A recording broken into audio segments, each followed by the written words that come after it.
Good morning, good evening, depending on what time zone you're in. I'm Henry Lee. I'm the director of the Environment and Natural Resource Program here at the Belfer Center, one of the sponsors of this series, along with the Mossavar Rahmani Center for Business and Government and the Harvard University Center for the Environment. Let me remind you that the logistics of our seminar, we are recording it, and it will be posted on the seminar series website. So if you have a friend or a colleague who misses this talk, please let them know that they can watch it later. And we have registration links for the remaining seminars for this semester.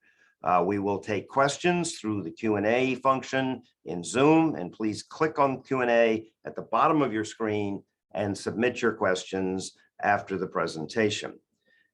It is my great pleasure to introduce our speaker today, Dr. Destenie Nock. Dr. Nock leads the Energy, Equity, and Sustainability Group at Carnegie Mellon University. She is an assistant professor of civil and environmental engineering, as well as engineering and public policy. Her research is focused on eradicating energy poverty across the globe, ensuring policymakers have tools to create more equitable and sustainable energy systems, and applying optimization and decision analysis tools to determine paths for increasing a person's quality of life. To date, Dr. Nock has worked with Google, Breakthrough Energy Ventures, the national labs, and a host of international researchers to promote environmental justice, sustainability, and equity as nations move towards decarbonizing their electricity and transportation systems. She earned her PhD in industrial engineering and operations research from the University of Massachusetts at Amherst. She holds 2 degrees in electrical engineering and applied mathematics. In addition, she has volunteered in Malawi, held internships at Argonne National Laboratory, the utility regulator of Northern Ireland, and ExxonMobil. I don't know what she does in her spare time, but she's making an important mark on some of the most important issues of our time. Dr. Nock. Wonderful, and thank you so much for having me, and to everyone in the audience who is taking the time out of their schedules to attend this talk. So today, what we're going to be talking about is energy limiting behavior, which is a hidden form of energy poverty. And I would like to acknowledge my collaborators, Su Chen Kong and Dr. Lucy Q and Bo Xing. So my first question for the audience is, what do you think of when you hear the word energy poverty? And feel free to type this into the chat. But it would be good for me to know kind of what you all think of from a high level.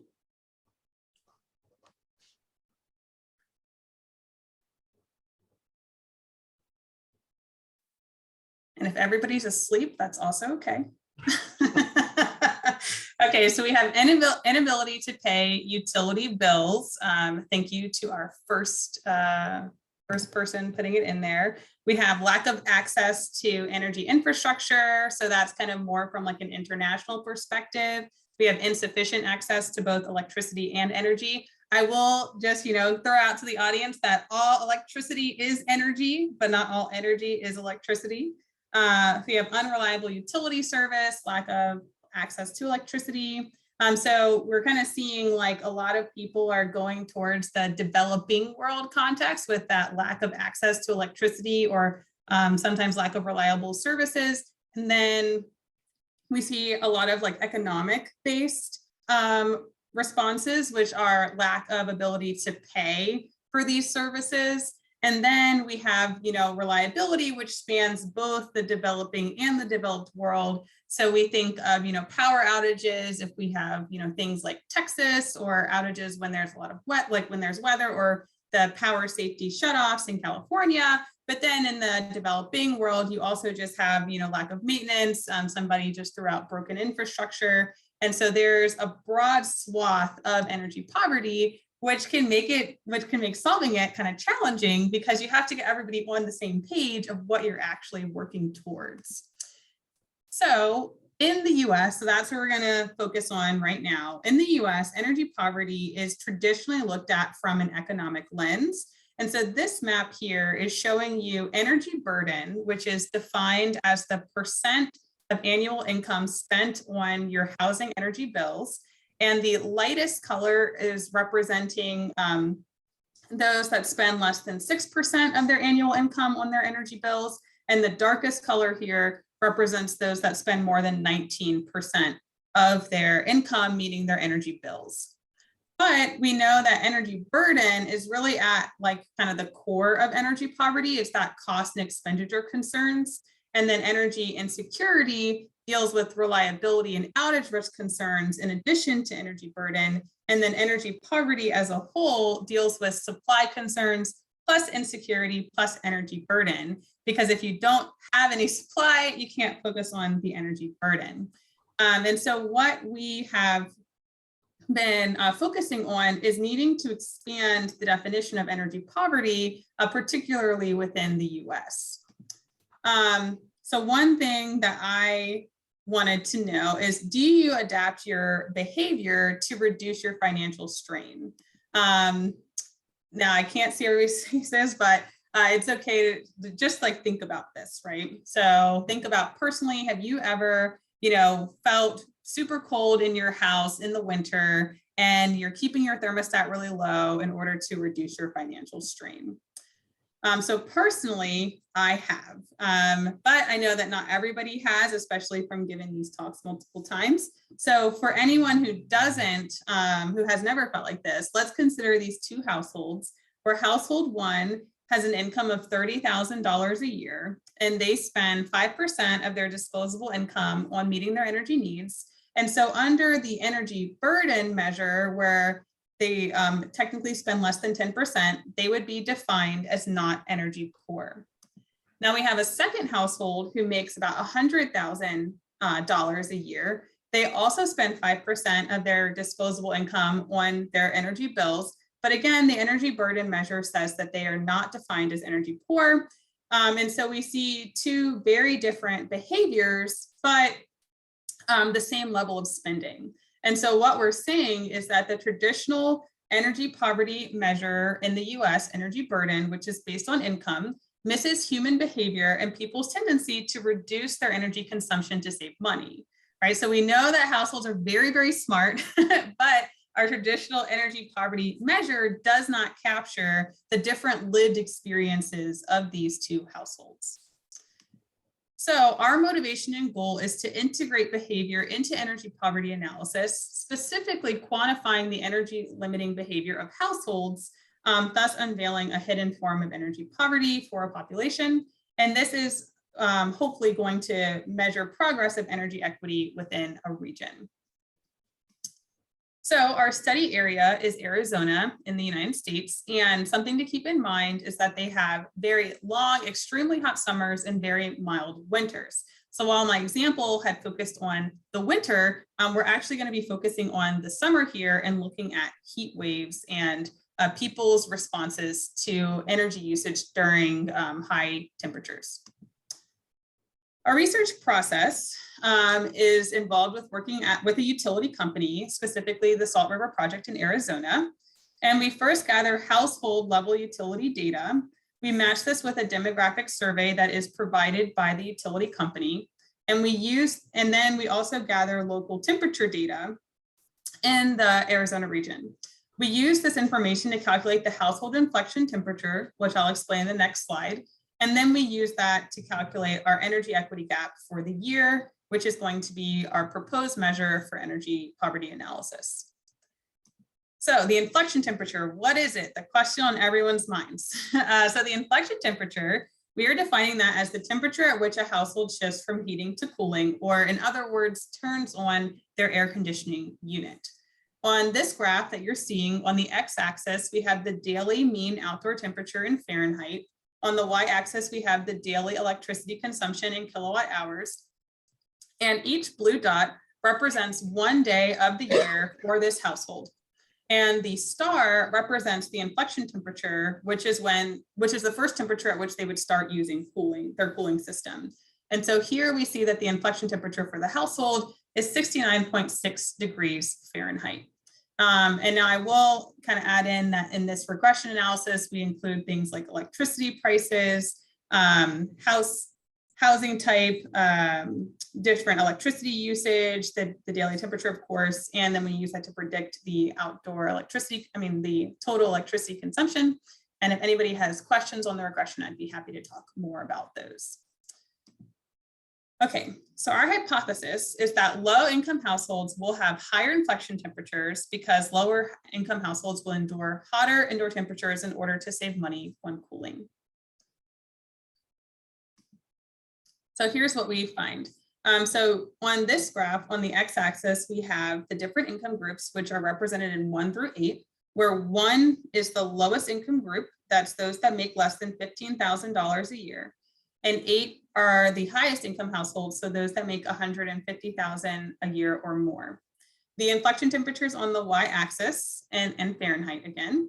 And our energy equity gap is defined as the maximum of the median inflection temperatures subtracted from the minimum of the median inflection temperatures. Here we see that group 8 has the lowest inflection temperature at about 63 degrees Fahrenheit. And the lowest income group has the highest inflection temperature at about median inflection temperature at about 69 degrees Fahrenheit. And so the gap between these two is 5.9 degrees Fahrenheit. And one thing that I will encourage you to keep in mind is that these are average outdoor temperatures. So sometimes when people see this graph, they're like, are people really using their air conditioning units at 63 when it's 63 degrees outside? That feels cold. But keep in mind that it is average. And so we're kind of balancing between really cold nights in the desert, but really hot days in the summer. So again, the energy equity gap between the lowest income group and the highest income group is about 6 degrees Fahrenheit. And we see that this trend actually continues throughout the 4 years of our analysis. So in this graph, we have the years on the x-axis, and we have, again, the inflection temperatures on the y-axis. Each color represents a different income group, where the lowest color here, the pink, is the highest income group, and the highest color at the top is the lowest income group, which again makes less than $15,000 a year. And one interesting thing that we notice is that there really is not much overlap or even crisscross between these income groups, which indicates that this most likely is due to financial constraints and concerns, as opposed to different preferences among these income groups. And in the first year, we see that our energy equity gap was 6 degrees Fahrenheit. Then this dropped down to 4.7 degrees Fahrenheit. But again, it rose across the next 3 years to 7.5 degrees Fahrenheit. And really, we see that the biggest causes of the widening of the gap are in the kind of response and elasticity of this lowest income group, where over the years, the highest income group is lowering over time.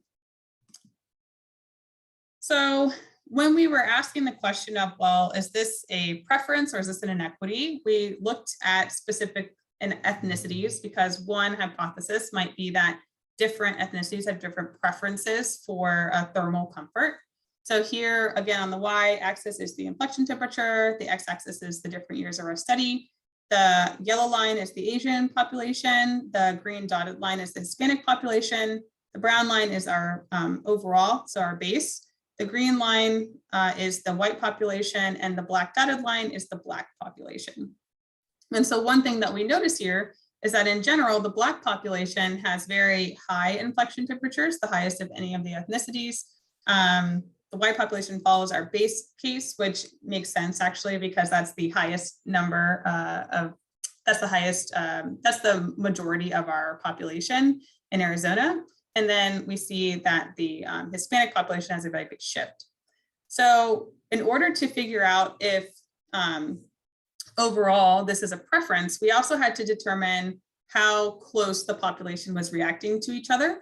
And so now on the right graph, you see the energy equity gap, which is in Fahrenheit. And we would expect the gap to be very narrow if it was a preference for the entire population of that ethnic group. But here we see that there is large shifts in the energy equity gap over time by the different ethnicities. In particular, I will call out the Asian population, because we see that over time, this gap between the lowest income group and the highest income group is widening to almost 9 degrees Fahrenheit, which does indicate a large inequity, so that this overall trend downward is most likely being caused by the higher income group shifting down. And then for the Black population, we see that they start off at about 5.5. They decreased to about 3, meaning that everyone got worse off. And then everyone, the 2 income groups start to spread apart again. Okay, so here, let's dig a little bit deeper into how people's preferences might impact the energy equity gap. So let's look a little bit more into what's happening within the different racial groups. So here is the demographics, which are investigating racial inequity and energy use. And so on this graph at the bottom, we have the different income groups. Again, one's lowest, eight's the highest. We have our frequency on the Y. The gray represents the white population, yellow is the Asian population, blue is the Hispanic population, and green is the Black population, and the dark gray are other. And so we see we have a virtually normal distribution, but it is skewed towards the higher income groups within our population. And then we also see that we have a really good portion of Hispanic and Asian and Black populations. So here we are looking at the, we're just going to call it the Black and Hispanic population first. And so if this was a preference, we would assume that it would be a very tight or narrow vertical distribution. And so on the X, again, we have the years of our analysis. On the Y, we have the inflection temperature in Fahrenheit, and the different colors represent the different income groups. So one thing that we find interesting in the Black population is that the lowest income group, which is this gray line, is actually in the center of our inflection temperatures. And then the second lowest group is at the very top in terms of the highest inflection temperatures. Now, one thing that may cause this difference is that the lowest income group would qualify for energy subsidies and energy assistance. And the second lowest group would most likely not, or they might be just outside the bounds, depending on how many people are residing within the home. And so this may, one policy implication of this may be to encourage a widening of energy assistance for households with very high inflection temperatures that may be outside of the bounds of current energy assistance metrics. Now, in the Hispanic population, we actually see that the lowest income group is at the very top, and pretty much everyone else has a very narrow vertical distribution, which may indicate a preference for this overall group to be between 66 and 64 degrees Fahrenheit. But we see that this low income group may need some targeted energy assistance programs within their communities. So one thing that we hope that this can help is to identify households that may need more targeted energy assistance, but also to help distinguish between preferences and actual energy limiting behavior. And when we look across ethnicities, we do find that the Black population actually has the widest distribution among their different income groups. And we kind of see that for the Asian population, again, there is a widening distribution, but with the Hispanic population, we see some clustering here. And we also see some clustering at the top with the white population. So overall, some inferences are that there's large inequality within the Black population, and the lowest income group may be receiving aid, which would lower their inflection temperatures. The lowest income group in the Hispanic population is even worse off compared to some other ethnicities. And in later years, energy equity gaps increase because the low income groups seem to be getting worse off while the high income groups are improving or able to start cooling at earlier temperatures. Now we see no discernible difference in preferences across ethnicity, and through our tests, we did have determined that ethnicity is not statistically a good indicator of inflection temperatures. So some ongoing work that we have been diving into is what has caused the energy equity gap to shrink and then widen. And so we looked at average monthly maximum temperature, cooling degree days, average residential electricity, retail prices, and then of course the energy equity gap. And one thing that we see is that behavior changes may take a while to catch up to price and temperature shifts. So here, one thing that we notice is that from year 1 to year 2, if there's an increase in the cooling degree days and an increase in residential retail prices, then in the next year, we actually will see an increase in the energy equity gap. And we see that again, when there's an increase in years 2 to year 3, then in the next year, year 3 to year 4, we see even bigger increase in the next year. So this could indicate that the price elasticity for the low income group specifically. So we started off this talk by talking about our economic-based energy poverty metric in the US, which is energy burden. And so our question is, what differences do we see with the energy burden compared to our energy equity gap? So here we are showing the distribution of households that would qualify as energy poor under the energy burden measure, which, as a reminder, energy burden is defined as the percent of income that a household spends on meeting their energy bills. So this is a frequency distribution graph. On the x-axis is the percent of income that they're spending. The red dotted line represents that 10% threshold. And here at the top, we've just called out the percent of households that would be defined as energy poor under the energy burden measure. So in the first year of our study, we see it's 2.7%. It drops down to 2.4. And then by the time we get to the last year of our study, we see that it's increased again to 2.7%. So if we were just using energy burden, it would look like we were, small percent of the population as energy poor. We got a little bit better and then we got worse again. But we ended up back where we started. So that could indicate that, we're not too worse off. But if you remember from the energy equity gap, we actually saw that the gap had shrank and then widened to be larger than it was at the beginning of the study. So our proposal is to have a tier-based aid system based on the number of household inflection temperatures. And so here we see that for the median inflection temperature of the highest income group to 2 times the energy equity gap above the median, we would define this as the low risk zone. Then 2 times the energy equity gap to 78 degrees Fahrenheit, we would define these households as energy insecure. And from above 78 degrees Fahrenheit, we would define those as energy poor, because if you have not been using your air conditioning system at 78 degrees Fahrenheit or above, then you are most likely, you could have like a broken AC system, for example. You could be severely limiting, and you would also be considered to be at risk of heat stroke or heat-related illness within your home. So one question I will pose for you to think about is, how many people do you believe overlaps between our second tier as energy poor and the energy burden measure? So think about that for 5 seconds. Dun, dun, dun, dun. So it's so exciting. Okay, so only 3. What? That's crazy. So between the energy equity gap, our proposed measure, and the energy burden, we find that in 2015, out of 4,577 households, only 3 are defined as energy poor in both our second tier and the energy burden measure. So this little bitty sliver right there. And so one thing that we believe this conveys is that we need multiple measures of energy poverty to capture different types of behavior. Because those that are spending, more than 10% of their income are most likely or hopefully satisfying their energy demand, but those that are limiting their energy consumption are maybe not able to even reach the 10% measure.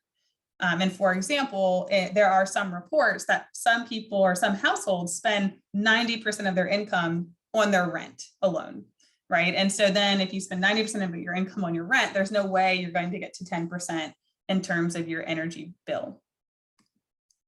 So some policy implications of this would be to identify households that are experiencing more than one type of poverty and to effectively target those most in need of home weatherization. And we believe that we need a mix of financial and weatherization aid depending on need. Now, in the last 4 minutes of what they've given me for this quick 30-minute talk, I do want to talk a little bit about how the pandemic may have complicated energy limiting behavior. So here on the x-axis, we have the changes in hourly electricity consumption. On the y-axis, we have the overall population, the low-income population, middle income, high income, and then white and minority population. The orange represents Arizona as a state, and the blue represents Illinois. And so here, when we're looking at the percent change in daily average residential electricity consumption following the school closure and restricted business operations, we find that overall, there's a 4 to 6% increase in residential electricity consumption. But we see large differences between white and minority groups in Arizona. And Arizona is really interesting here because it has a large population using electricity for both cooling and heating, whereas in Illinois, there's a large portion of the population that has natural gas for the heating. And so when we see that there's almost a 6% difference in the actual electricity consumption, we know, like, from an energy limiting behavior standpoint, that this is going to have a high impact on their actual bills. And that's something that we will need to keep in mind. When we also look at this low income group and the high income group, we do see some differences in the fact that the high income group had a smaller change or a smaller percent increase in overall electricity consumption than the lower income group. And so that could also indicate a larger financial strain placed upon these different groups. And these changes most likely stem from income changes. And so one thing that so this is from a survey that we did following, during the pandemic. And so at the top, we have those with lower income, and we see that there is a high amount of unemployment occurring during this pandemic, which is going to impact energy limiting behavior. And we see that in this graph here. So on the x-axis, we have the percent of households within an income group. On the y-axis, we have the different households, the household income before the pandemic. And here, the lowest income group is at the bottom and the highest income groups at the top. And the red represents households that had an energy limit before the pandemic and increased that energy limiting behavior during the pandemic. And the gold, yellow, and green also represent households that either had a limit before or during the pandemic. And blue represents the households that never had a limit either before or during the pandemic. And so one thing that we notice is within the 4 lowest income groups, we see about 50%. So this blue bar of low income households did not have energy limiting behavior at all. And so, roughly about half of the households are reporting that they actively limit their consumption, which also indicates that this is most likely not a preference. It is like a financial constraint. And that's something that we need to keep in mind during the pandemic, because a lot of households are reporting that they had to increase their limit during the pandemic. So overall, to conclude, let's talk about some policy implications. So when considering households for energy subsidies, or whether or not they're energy poor, using that 10% energy burden measure could mean that we are leaving out some energy poor households. Even if we just looked at their income alone, that doesn't mean that we would capture all the households that are limiting their energy consumption in order to reduce their financial strain. This can be exacerbated with employment changes. And especially like during the pandemic, when people are stuck at home, this is something that we do need to keep in mind. The energy equity gap captures the relative energy equity among a population, and it's using the same data to calculate the traditional energy poverty metrics, so no further data collection would be required. And the energy equity gap is complementary to the traditional income-based energy poverty measure. So we are advocating for using multiple metrics to capture and define what energy poverty looks like within a region.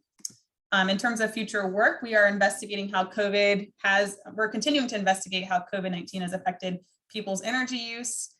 So applying the energy equity gap to 2019 to 2020 data. And we're also looking at a choice experiment to elicit people's willingness to pay for comfort or cooling. And then we are expanding this energy equity gap to look at other regions, and in particular, the heating sector. So in conclusion, if you remember nothing else from this talk, I hope that you take away that the energy equity gap captures human behavior and people's tendency to reduce their energy consumption in order to save money. And people who were previously missed under the traditional income-based measure because they don't look energy poor may actually be suffering in their homes, and we need a way to identify and help those communities.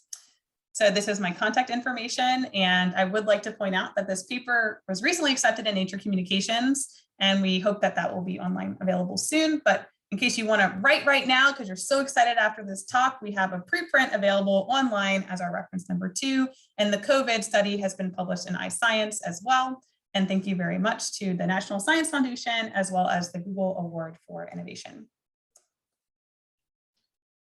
Destiny, thank you very much. This was a great talk, and I want to remind everybody to use the Q&A function at the bottom of your screen. Let me start off with just 2 questions about the process. Why did you choose Arizona?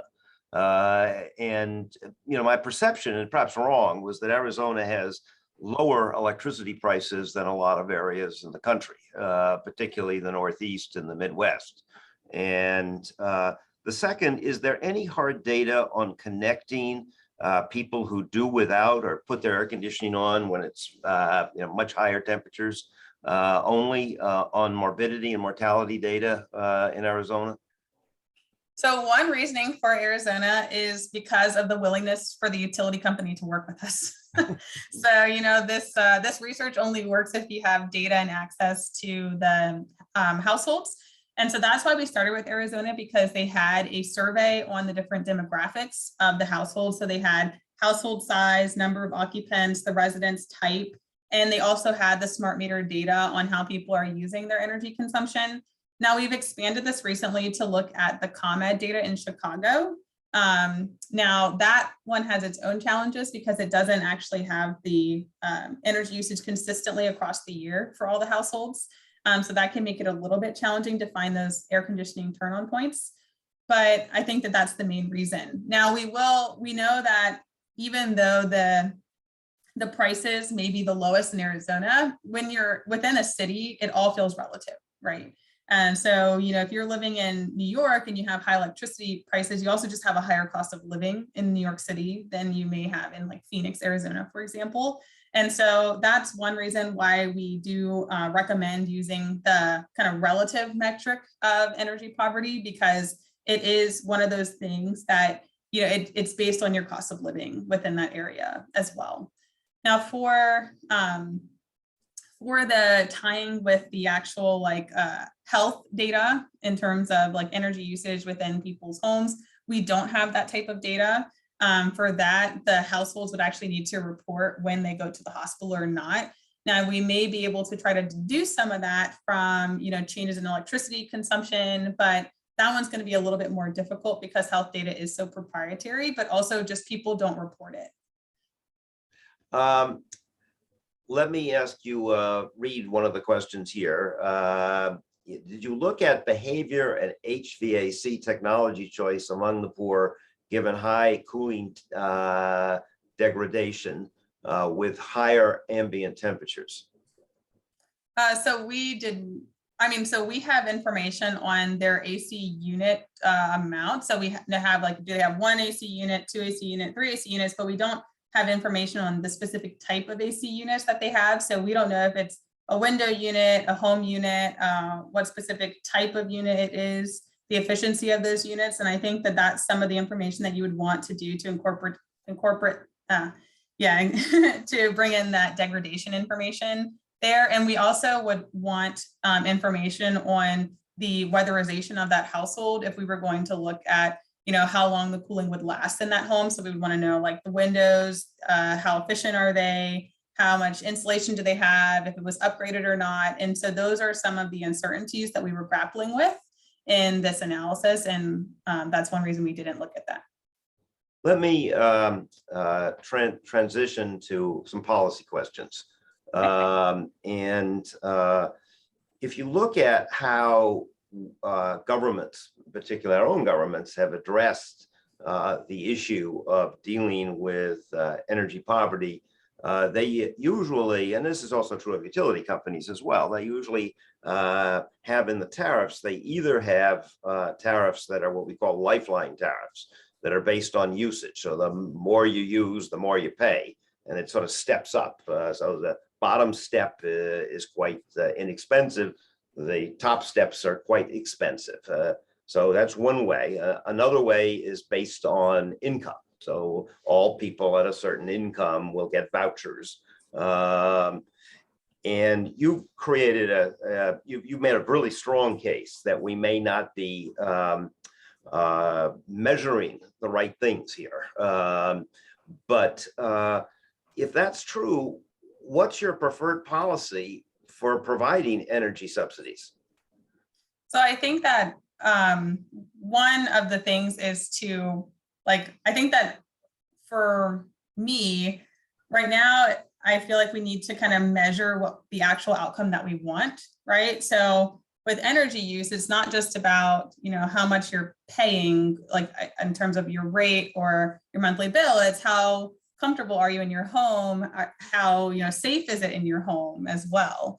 And I think that that's something that we've kind of missed. Now, I will say that, for the lower income groups, like the energy subsidy is a great way to do it. But the question is that subsidy enough to get you to your desired temperature set point within your home, given, the different weatherization in your home, given just like the quality of the home that you're living in. And I think that that's one reason why looking at these inflection temperatures is important, because if like the subsidy is too small to get you where you want to be, then it needs to be raised. And that's kind of like an equality versus an equity standpoint of, equality is giving everybody the same subsidy because of their income may not lead to actual equity, which is like giving people what they need to reach a desired level of comfort or health within their home.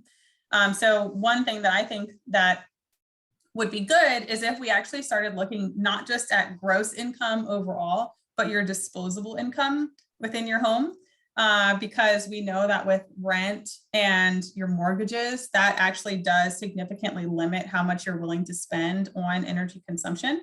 And so if we just look at gross income, two people making $30,000 a year, if one person has, rent that's $500 a month and another one has a rent that's $1,000 a month, I mean, that's going to look very different for those households. This may be unfair, but wearing my hat from long time ago when I was a state official, I would be very impressed with the research that you've done. And I agree that the two ways we've done it, the lifeline rates and the income statements, may not be a good picture of what's really going on. But my problem would be they're easy to do administratively. Yeah. All I got to, and you're telling me I got to add in disposable income. Well, how do I determine your disposable income? Because you'll say, well, it's my rent. That I can probably do, but that's going to be a little more difficult. But how much do you need for groceries? Am I going to have to do sort of a median for grocery shopping? We would want to do this, but trying to find an administrative way that I can persuade state and local and utility and federal officials to do is going to be quite challenging. Yes, I agree with that. I think that, so for me, it's kind of taking the mindset of like one step forward is better than none. So if, the rent is what's easy to get, then I don't understand why we wouldn't do that right now. I do agree, like food is going to be really complicated because not only are you looking at groceries, but you're also thinking about, are people actually cooking at home? Do they eat out? What's something with that? And I think that one is a bit more subjective because people also flex their food too in order to kind of reduce financial strain, right? So if we just looked at, some people have looked at, the percent of income that you spend on food as like a measure of poverty, but that doesn't capture if you're eating pasta all the time, right? Or oodles, like a ramen noodles all the time, or canned goods versus fresh food. And so that's like another kind of challenging thing with energy poverty. And then of course you have the food pantries. If you go to the food pantries and technically you spend 0%, but you're still kind of energy poor, right? I mean, not energy poor, food poor. So that can be a bit of a challenge there, which is why I think the easiest or best place to start would be with housing, because with the rental based market, I mean, it's a private market, right? And so if there's no restrictions on how much they can charge you for your rent, then that's going to significantly limit where you can stay, but also the quality of house that you get to stay in, and then it's going to affect your energy bills because there's this book called Evicted that I had recently read, and it reports in there that some people do spend 90% of their income just on rent alone. So if we're using the 10% measure, then we're going to miss all those households that just can't get to 10% because they're spending 90% on rent. Would you include mortgages? I would. I think that that one gets a little tricky because then, like one measure, so like with the renter population, you can't change any of the infrastructure in your home, so you don't have a choice really. With the housing stock, you do. I mean, when you own your house, you do. But if you're low income, it gets a little bit more complicated. So one thing that I propose to policymakers when I've discussed this with them is to have like different buckets for different types of people, right? So if you're a renter, your energy poverty reduction types are most likely going to be, something directly for your bill, either having to work with the landlords, which can be very challenging, right? Or, having, that's pretty much normally what it's going to be. But then if you own your home, right, then you can get those types of energy poverty reductions, like adopting solar, adopting heat pumps, getting more energy efficient technologies. And so that's a completely different type of intervention than just kind of going after the bill and providing money. We have a question from Professor John Spengler at the School of Public Health. Has your work looked at age? Thermal comfort temperatures change with age.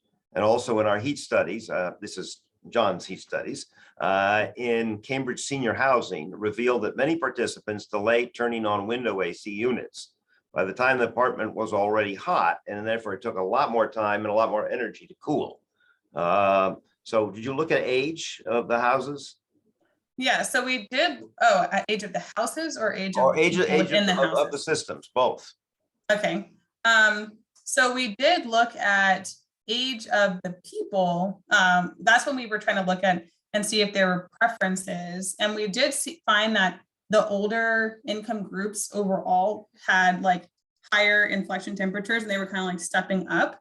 And so we were thinking that this could indicate that like the 75-year-old plus were just kind of overall worse off. We noticed that a larger portion of our population was on in that lower income bracket.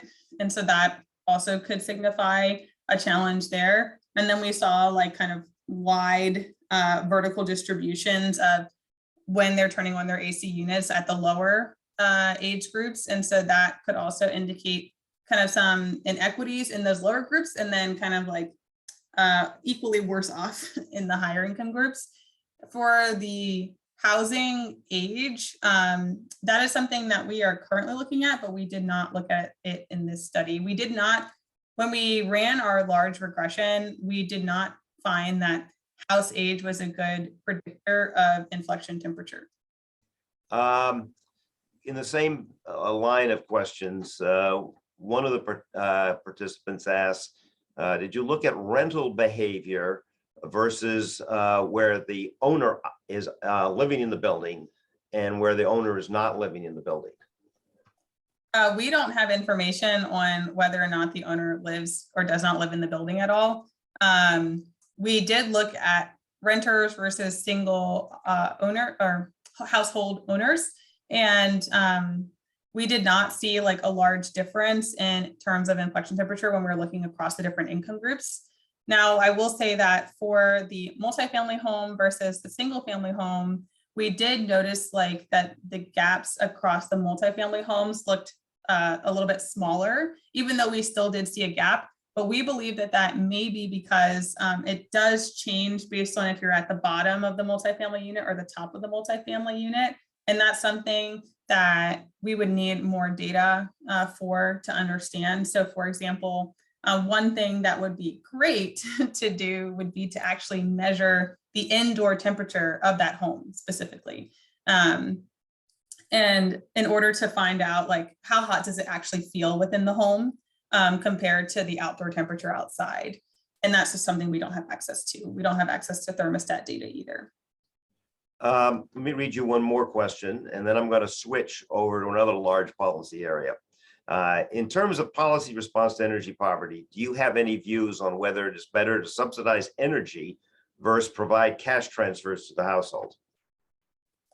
So I think that with a cash transfer to the household, that one is going to be the most flexible, because then you're allowing the household to use it in the place that they have identified the most need, right? So if you just are subsidizing the energy usage, then that means that they won't be able to adopt those technologies, right? Like they may not be able to adopt the solar or the heat pump, if that's what they thought they needed, or fix their air conditioning unit if it's broken, for example. And so I think, but then for the renter population, I mean, I think that typically they are not invested in changing the infrastructure of the house because they don't own it, and they, and depending on how long their lease is, they are not sure how long they'll be there. And so they're looking at specifically reducing their energy bill. I think that if we were going to start upgrading the stock of the renter population's households, I think that there would need to be work with the landlords, but also policy measures that prevent landlords from kicking people out as soon as they can get nicer or higher paying tenants. I think that that's something that would need to be kind of discussed in the policy realm as well.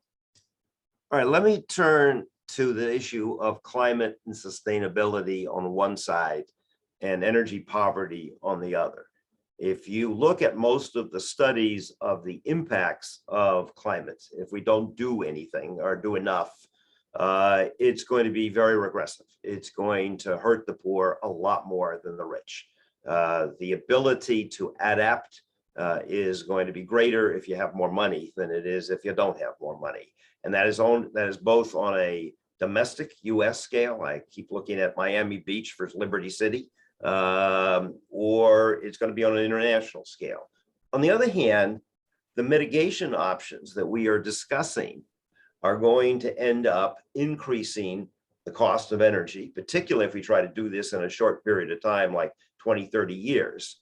And so the poorest parts of our population may, if we don't take special actions to protect them, end up with higher bills and more energy poverty, not less. So how do you deal with this problem where the impact of a problem is going to fall on a certain set of people much more seriously than the other set? And then on the other side, the mitigation can also be very regressive. And so we're looking at energy poverty problems on a much larger scale than we've looked at them before. Yeah, and I think that this means that we need to get a lot more creative and have more innovation in the demand side. So one of the things that I've been kind of proposing to anyone that listens is that we need innovation in demand response. So right now, if you talk about demand response, then people tend to look at it as going to wealthy households that are very comfortable in their homes. And when the system has too much electricity demand, we want to shave off those peaks, right? But we know that there is a large proportion of the population who is not using that much energy. And so in a high renewable future, when we have a lot of excess renewable energy, specifically thinking of that valley of the duck curve, that's when we should be sending the energy to low income households that want the energy, right? That maybe they get that at like a subsidized rate, or potentially the utility company, we could work with utility companies to cap the monthly bill at a certain amount. And then, you kind of work with these low-income households to allow like the thermostat range to go between their ideal, but something they're not willing to go below or above. And that actually could get us to what we want in order to solve energy poverty, which is to make the households more comfortable, right? And so keeping them within that temperature range could allow for greater demand side flexibility, but also reducing energy poverty, because now you're making the household more comfortable while also not increasing their overall utility bill. So I think that that's one potential solution, because right now our demand side is not that flexible. And I think that, as like a guiding, like as like the energy system is changing, we need both demand side flexibility and supply side flexibility. Now with I would be remiss if I didn't say that, when we are looking at solving energy poverty, we also need to solve housing poverty, because they are so interlinked. And I think that with the kind of mitigation solutions, or adaptation solutions, they are very electrification based. But I recently became a landlord, and when we were trying to switch out the stove from a gas stove to an electric stove, I mean, it was going to be $2,000 just to upgrade the wiring, right? For the stove alone, not for, electric vehicle, the switching out the gas heater to an electric heater. And then if we went to add solar panels on top of the roof, right, it would have been easily $15,000 for a house I don't even live in.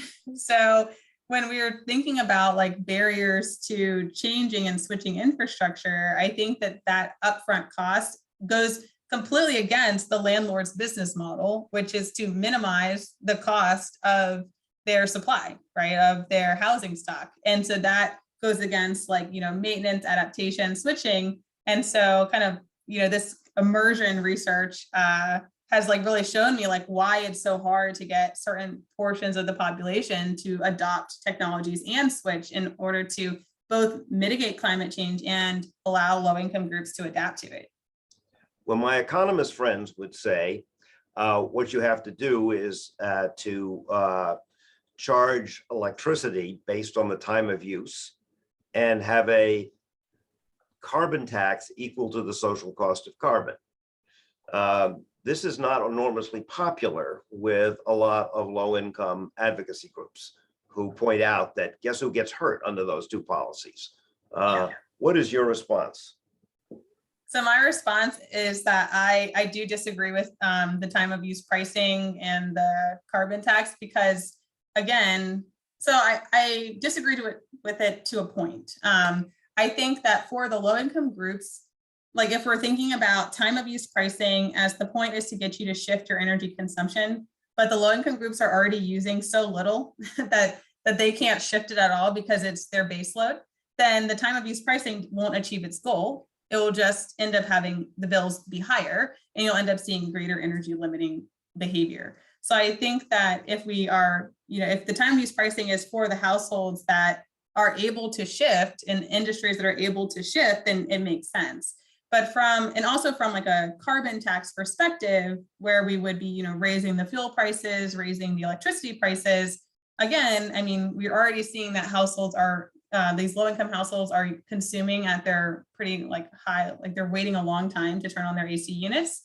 And so making the price higher is just going to cause them to not use as much. Now, for the higher income groups that we're seeing are using their ACs like earlier and earlier in the year, I think it makes sense for those. And so I think that, maybe we actually need more flexible policies where the carbon tax applies to certain groups that we might identify as potentially over consuming on the electricity side or able to adapt.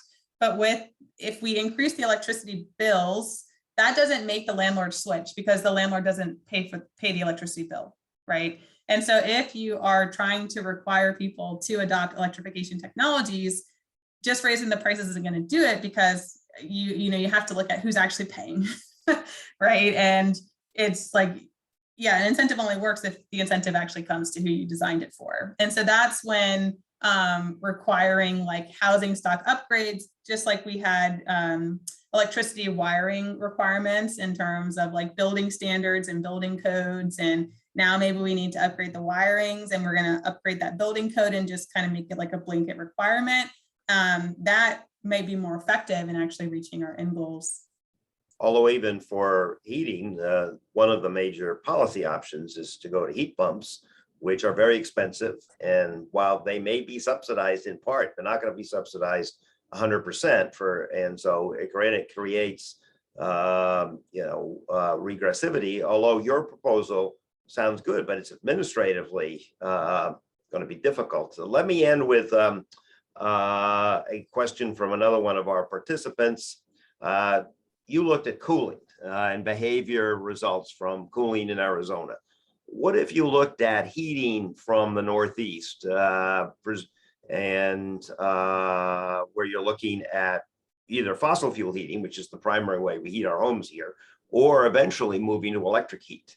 How do you think behavior is different between a heating situation and a cooling situation? So we have started our heating analysis in Chicago, and what we're seeing is that there is still a gap So we've looked at electric heating to be specific, and we see a gap of ranging between 5 to 10 degrees in terms of the heating sector. And so it's still there. I do not have information on fossil fuel heating at the moment, but I expect the gap to be there because we've seen this trend be both consistent in terms of different geographic locations and in the cooling and the heating sector. And so I don't see a reason why that would change in terms of either natural gas or oil-based heating. Now, I will say that for the oil-based heating, that one is actually going to be very hard to identify a gap because of the way that oil is delivered. So typically you have a large tank in your basement and you may get it filled up once a month, once every 3 months. And so because we don't have like daily oil usage data, that is actually going to make it hard to identify a gap. And even some natural gas companies only collect the total usage amount once a month. And that makes it very difficult to identify these gaps because you really want to be looking at when do you actually turn on that heating system and when are you starting to use that heating system. And so one reason I also know a lot about that is because in Massachusetts, when I was in grad school, we lived in an oil-based heating home and we used to turn our heating system off when we went into work in order to try to save money on that oil-based heating system because it's very expensive to get that fill up. Oh, and especially these days. Yeah. So, yeah, I'm just curious, are you, is your research plugged into government officials at the federal and state levels? Because these are statistics that they don't normally see, and that could be very valuable to them. So I've given some presentations, and I've also been talking with some policymakers within the Justice 40 who are connected to the Justice 40 initiative. And then I also have been collaborating with a person who is at LAHEAP, the Low Income Housing Energy Assistance Program in Delaware. And she was actually one of the people that I first talked to about this. And she really encouraged me to, we're going to go to a utility association in a conference in New Orleans this year to kind of talk about how we might integrate this into utility companies. And of course, working with utility companies also helps try to get this more into the hands of people that can do something about it.